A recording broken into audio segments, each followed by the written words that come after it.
What's good, YouTube? It's your man Rage King back with another one. Yes, another upload to the channel. And before we get started, I ask if y'all please go down there and hit that like button, hit that sub button, hit that share button, and hit that bell for notifications if you're new. Welcome to Rumble Rage TV. This is how we do Rage and Rebels. Crown up. And if you're new to the crew, welcome to the Rage and Rebel Revolution. Now let's vibe. And y'all got some news concerning Battlefield 2042. Now let's speak on it. Now we got an article here from IGN. Y'all know what the routine is. We're gonna read, we're gonna react. That's just how we do, all right? But I will say this before we even get into the article. I will say this. As y'all see right here on your screen, Battlefield 2042 to release first major fix later this week. I will say this. There will be no need for fixes if you would just release the game finished to begin with. Hold on to that thought because we're going to come back to it a little bit later, all right? Now let's read and react. After a particularly difficult and divisive launch, EA and DICE are releasing a second update for Battlefield 2042 on November 25th, followed by a substantial third update in early December and a fourth update sometime before the holidays. The second and third updates aim to address various technical issues and gameplay balancing. Here's what to expect in update number 2. Improved soldier revives, fixing an issue with not being able to revive a teammate when they die close to a wall or object. A respawn protection system that will address a bug that leaves players in down state for too long. Re-enabling Battlefield's Portal's UAV-1 interaction after adjusting its overpowered state. Vehicle balancing for the LCAA hovercraft and MD-540 Nightbird. Dispersion reduced across all weapon types, excluding shotguns, resulting in more consistent bullet spread. Additional critical changes to be detailed later. When they don't have too much shit that they got to fix on here, that's what they always add in at the end. Always add more changes to be detailed later. Y'all need to go ahead and give us this now. If we can give y'all a list of problems with it now, y'all need to tell us everything that y'all need to fix right now. Cut the bullshit, all right? Let's continue. Update number 3 seems significantly larger in scope and appears to address a common complaint that the transition from the end of the match to being booted back to the matchmaking menu was inconvenient. It also addresses common issues for player progression, rendering, and numerous balancing issues. This list is far too long to lay out here, but highlights include. Before I even read this shit, I just gotta ask, how are y'all allowed to sell a game so broken for the price that you do? See, this is exactly why Rage King is telling all of y'all right now. I'm not trying to tell you what to do with your money. I'm just giving some advice. All right? If you don't want to invest in something bad, stop buying video games on release. Stop buying them early. Wait about a month or two afterwards, because the game ain't even truly complete until about maybe 3 to 6 months, if not a full year afterwards. And in Marvel's Avengers case, never. So let's read these bullet points.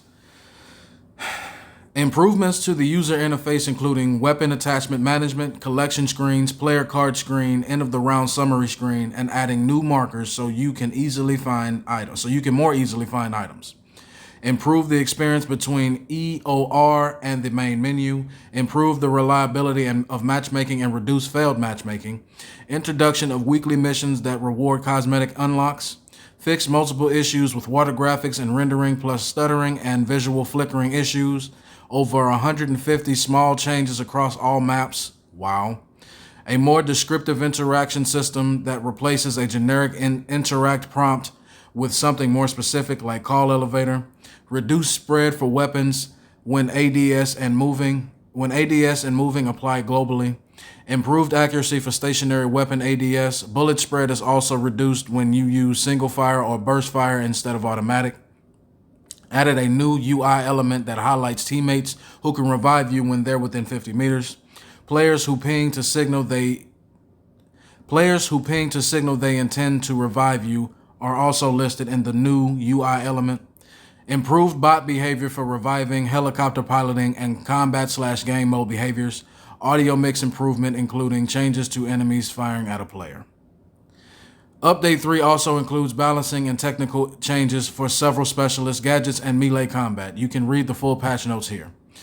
EA and DICE say that they're also tracking issues related to servers and hardware. Chief among these are rare instances of servers not registering hit markers and rare instances of spawning without your intended loadout. Ridiculous. On the hardware side, EA and DICE released a mandatory update for Xbox Series XS players that address systems performing a power cycle during gameplay. So y'all games are breaking fucking systems. But when the fuck did y'all start creating games that break systems? What the fuck? It seems that an incredibly long list of fixes that's because it seems like an incredibly long list of fixes. That's because it is. Excuse me for stuttering. The updates will hopefully address some of the most common technical and balancing complaints that have plagued Battlefield 2042 since launch, resulting in it become one of Steam's worst reviewed games despite also being one of its most played. Now that's ridiculous. That is ridiculous. How do y'all have a game released so broken and got all this shit to fit? So that means, that lets me know one thing before I finish this article. That lets me know one thing. The so-called beta that y'all released wasn't a beta. It was the alpha. The game that y'all release now is the beta. We won't get the finished product if y'all have the competence of doing that until about 6 months to a year later. This is why I'm telling y'all, stop buying these games on release.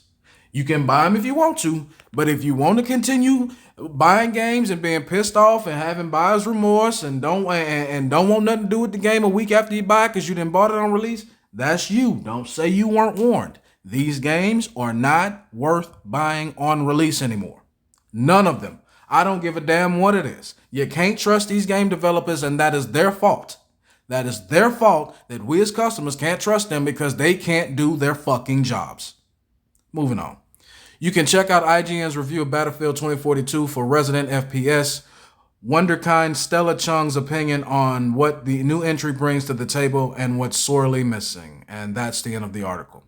So like I was saying, there is no more buying games on release no more because this was supposed to be the game that was supposed to hit Call of Duty right in the mouth because Call of Duty is down bad right now, particularly Activision Blizzard. So I'm trying to understand how the hell do y'all have Activision Blizzard going through what the hell they going through right now, and they still somehow, some way, despite all the bullshit going on with them, they still somehow, some way create a better game than y'all.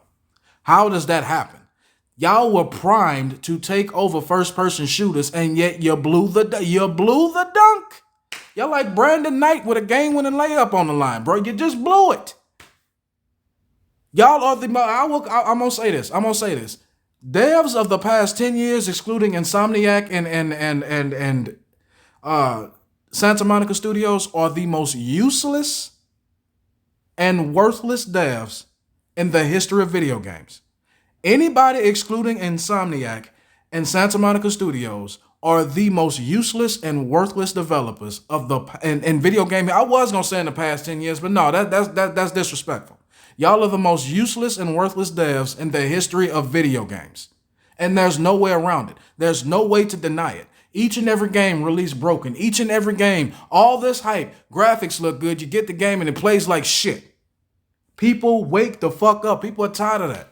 If you not tired of buying broke ass games and you want to continue shilling your money out to these motherfuckers who don't give a damn if you got a good game to play or not, that's you. Do your motherfucking thing. But I'm telling you right now, this is some bullshit.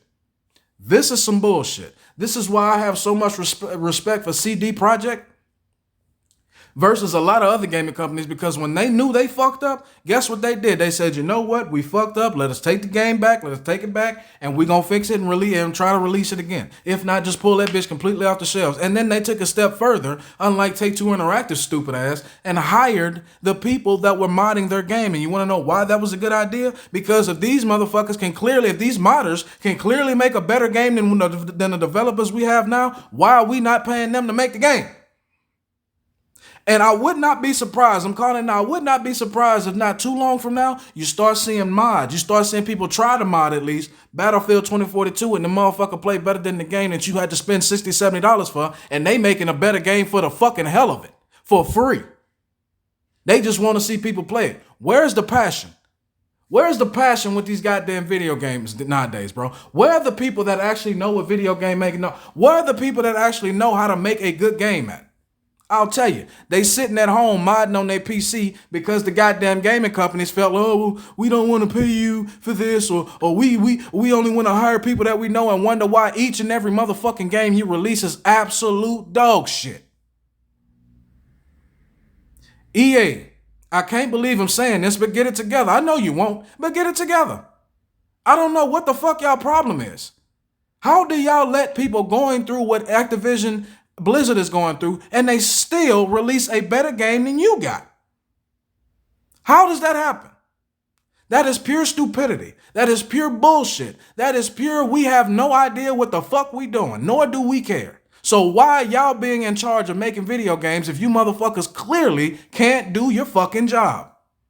And then you want to get mad at people like me for telling you you can't do your job, though I can literally go on anybody's post that's playing this shit and show you how you can't do your job. I don't even have to play this shit to know you can't do your fucking job. And you know whose fault that is? That y'all have made the gaming community, y'all have made gaming itself so untrustworthy that people don't even bother to give a damn when a new game is being released anymore. Is that truly us being negative, or is that y'all gaming companies not knowing what the fuck you're doing? Not knowing how to make video games whatsoever anymore. But you know how to motherfucking put in microtransactions. You ain't got time to fix your fucking game on time, but you got time to ask people for their fucking money for what you know is a broken bullshit piece of shit product at best.